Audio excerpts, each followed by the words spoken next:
So as tensions rise globally, the United States reportedly is considering a significant expansion of its deployed nuclear arsenal. And this critical decision, however, lies in the hands of the American president.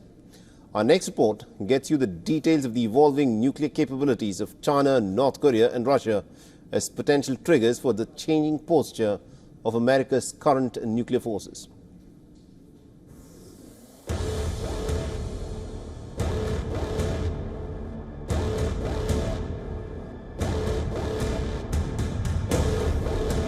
The prospect of a reignited nuclear arms race haunts the globe. Once the undisputed nuclear power, the US is now mulling an expansion of its atomic arsenal in response to the expanding capabilities of Russia and China. US is also considering a significant shift in its nuclear posture. Pentagon officials also indicate a likely increase in the number of its deployed nuclear warheads.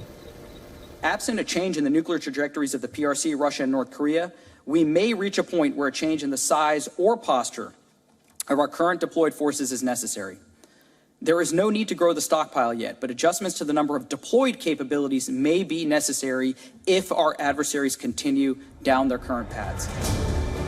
The issue comes in the wake of Russia flaunting its nuclear prowess through high-profile drills, the third of such displays this summer. These exercises focus on the use of tactical, non-strategic nuclear weapons designed for battlefield scenarios. Last month, Russian President Putin issued a stark warning to the US against deploying long-range missiles in Germany. Putin threatened to restart production of intermediate-range nuclear weapons and position them within striking distance of Western targets. The US currently holds an estimated 3,700 warheads in its active arsenal. These include 1,670 thermonuclear warheads ready to be deployed on long-range missiles from land and sea or delivered by strategic bombers. Additionally, about 100 tactical nuclear bombs are prepared for deployment via shorter-range aircraft. On the other hand, nuclear-armed nations, particularly Russia and China, are modernizing and potentially expanding their arsenals. China, for instance, has tested and deployed new systems and recently halted nuclear arms talks with the US over Taiwan weapons sales. US intelligence forecasts predict that China could possess up to 1,000 nuclear weapons by 2030. Many of them will be mounted on an expanding force of intercontinental ballistic missiles. These developments underscore a growing nuclear arms race as major powers enhance their nuclear capabilities amid escalating geopolitical tensions.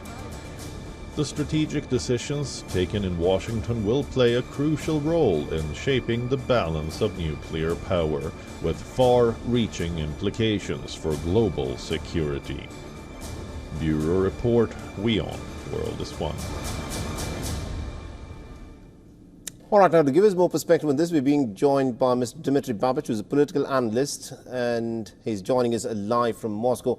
Now, Mr. Babich, this is an interesting bit of news I'm sure will be looked at very closely in Moscow, where according to reports, the United States has said that it may want to increase the number of nuclear warheads that it has, considering the dynamic threat from places such as Russia, North Korea and China. What's your assessment of this? Well, this is a very, very dangerous move the United States is going to take. It is not unexpected.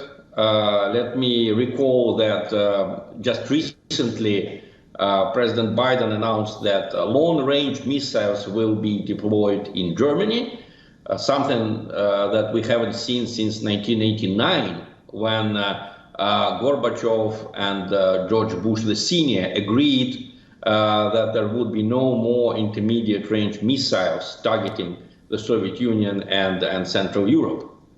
Then also, please check even the Wikipedia, who left all their arms control agreements. Right. Trump left the INF treaty, which limited the use of intermediate-range missiles George Bush the Jr. Left ABM treaty, anti-ballistic missile treaty. Obama also left several treaties, Right. and he didn't want to formalize the number of deployed missiles with Russia. It was Putin who insisted that we should have numbers in that agreement. George Bush the Jr. just said, we are no longer enemies, so why don't we just leave it as it is? So I think it has been a consistent policy of the United States in the last 25 years, Right. to remove all the arms control and to develop their nuclear program until they achieve total superiority. Just look what John Bolton said, you know, the former national security advisor. Right. So this is all it's a very, very dangerous trend. I only hope that cooler heads will prevail.